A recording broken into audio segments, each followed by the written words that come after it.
Yeah, Kenya Dairy Board is a government institution nowadays. It is a parastatal which is set up in the Ministry of Agriculture, Livestock, Fisheries and Cooperatives under the State Department of Livestock. And the Dairy Board is mainly set up to regulate the dairy sector and also promote the dairy industry in this country. Its main output is regulatory work, which is mainly compliance, enforcing the compliance. And when they are doing their work, they are doing under the Act of Parliament, which is Dairy Industry Act. Under the Act, there are also regulations which have been developed to aid this activity of compliance.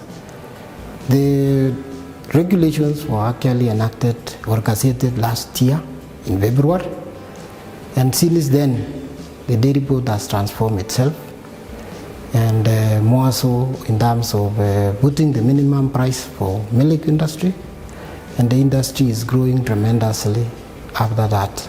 The reason why we are actually keen in compliance is to bring everybody on the level ground, playing ground in terms of doing business.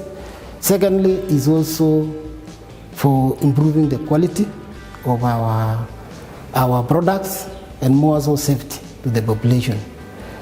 We realize that the industry is facing a lot of challenges in terms of adulteration of the products, people coming up with fake products.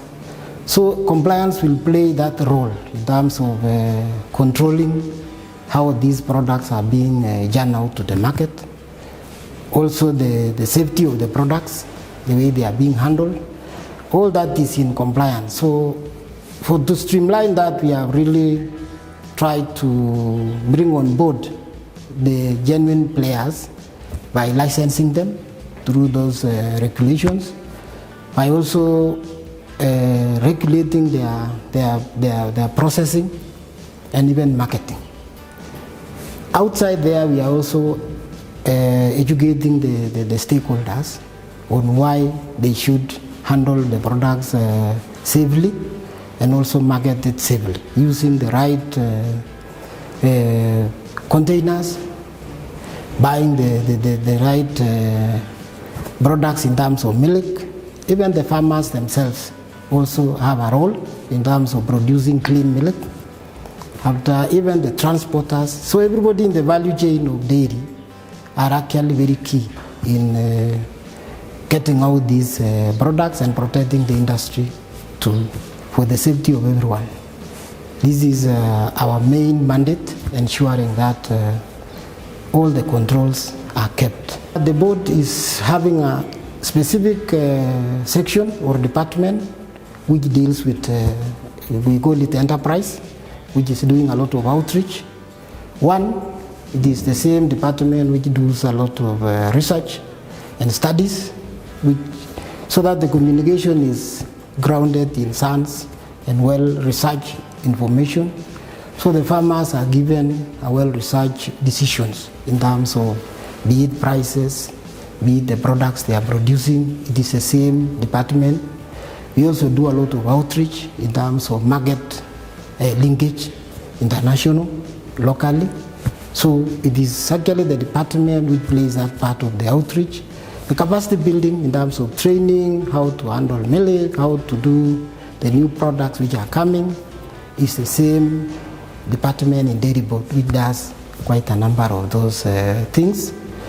And with other collaboration from other research institutions, we have GIRDI, we have KEPS, as they develop those products. So we do quite a lot in terms of sensitizing our industry, the stakeholders who wants to participate in this industry are well equipped with that messaging and also bringing them on board.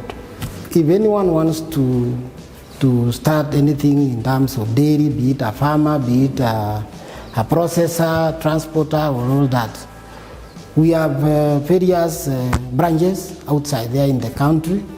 We also have our offices in Nairobi, which is headquarters in NSSF building.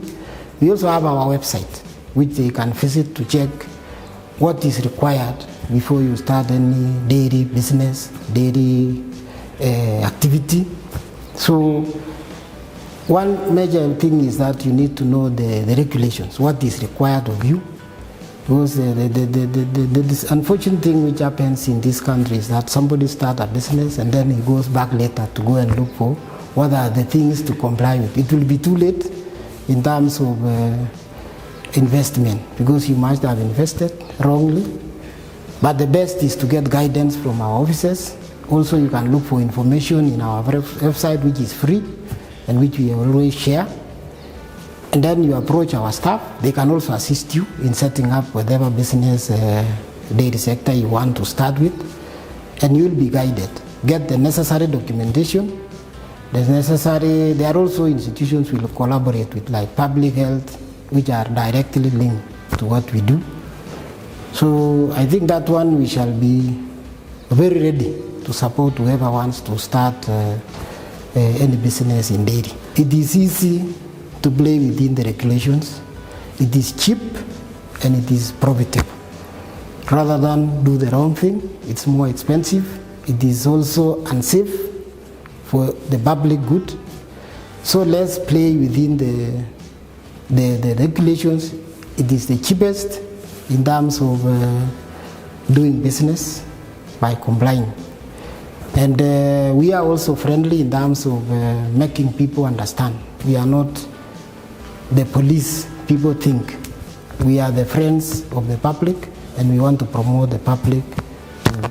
We are together in this to provide safe products for consumption.